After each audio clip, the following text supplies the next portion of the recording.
Well, I'm going to offload this washing machine and I'm going to show you a few things. It's not working, so we're going to tear it apart and see what parts we need to fix it. And we're going to go over some other things that you might need to know if you're working on your Kenmore or Whirlpool direct drive washing machine. So let me get it off the truck and then we'll start tearing it apart.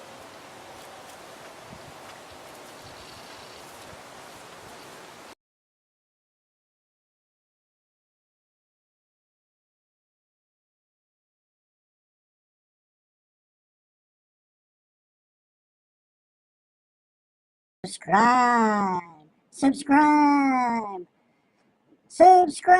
to the channel. You know you want to subscribe.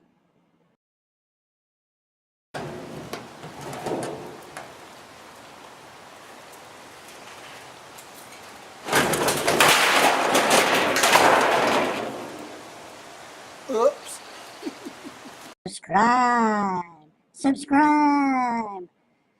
Subscribe to the channel. Well, that's one way to get it off the truck. It's like a Timex, these Kenmores and Whirlpools. They'll take a licking and keep on ticking.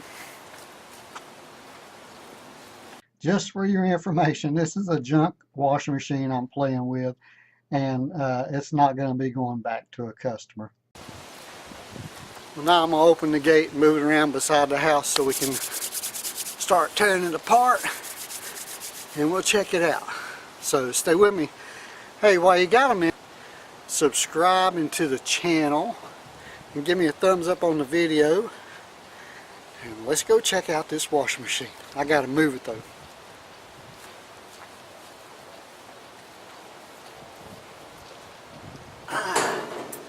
Whew. Okay, so I got it around here. Now, first thing you always want to make sure you're going to do when you're going to work on a washing machine is unplug it. Unplug the washing machine. So, this one is already unplugged. Now, the problem with this one is it quit spinning. So I put a new lid switch in, and I'm going to show you that in a few minutes. And it worked fine for another couple of weeks. And then after that, it wouldn't do anything on the timer except for let more water in. It wouldn't agitate, it wouldn't spin, it wouldn't pump the water out. So that could be one or two things. That could be the timer could be bad, or it could be the motor that could be bad. So we're going to do some testing. I'm going to move the camera around here to the back, show you how to take the cabinet off. Then we're going to do some testing to see see if it's the timer or if it's the motor. Then we'll check out some other things. So, you know, on this machine you have the lid switch, you have the timer, you have the hose for the water level switch over here. You have the coupler that goes between the motor and the transmission, and you have the water pump.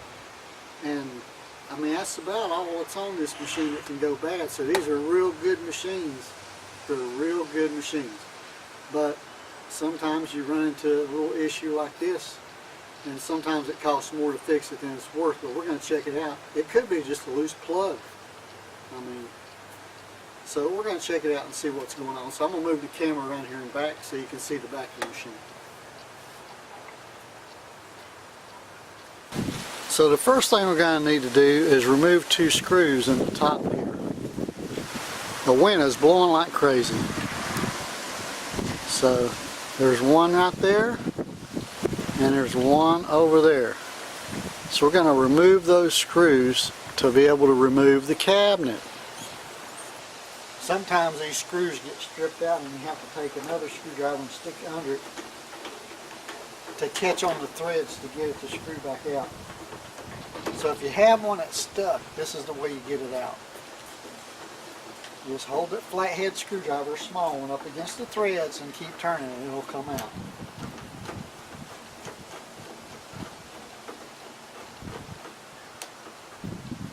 Now these screws are hard to find, believe it or not, so try not to lose that.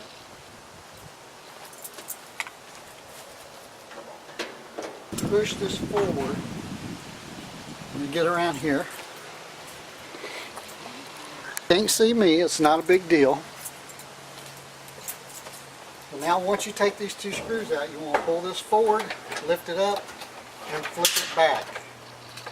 And just like that, one of the screws fell. You got to be careful not to lose the screws. Okay, so now we're going to come around here and look at this.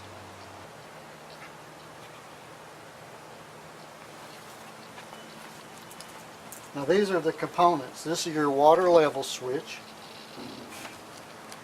This is your water temperature switch. And this is your timer. So that's the only three things that are here.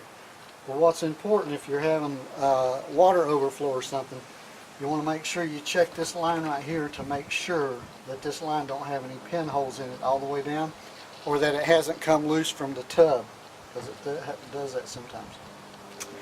Also, the lid switch is right here. You can take and undo the harness right there. And you have to do that. Now, to take the cabinet off, you take a flat screwdriver,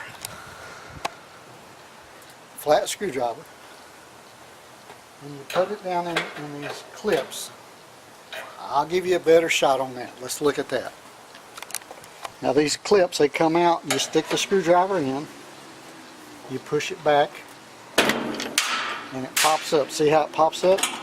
And that comes out just like that. So now you want to put these aside, because you're going to keep these if you're going to put it back together, because you got to have this.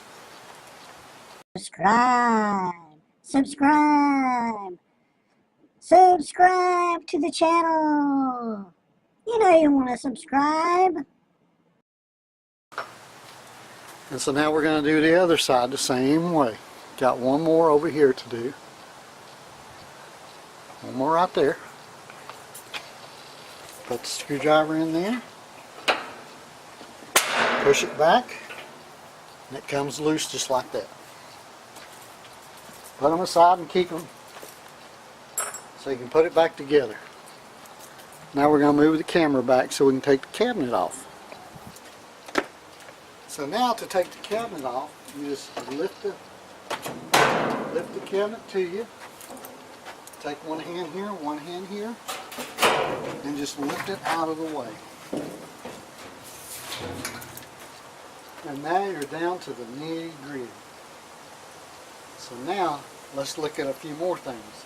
I'm going to tip it on its back so we can look at some stuff. So let's do that.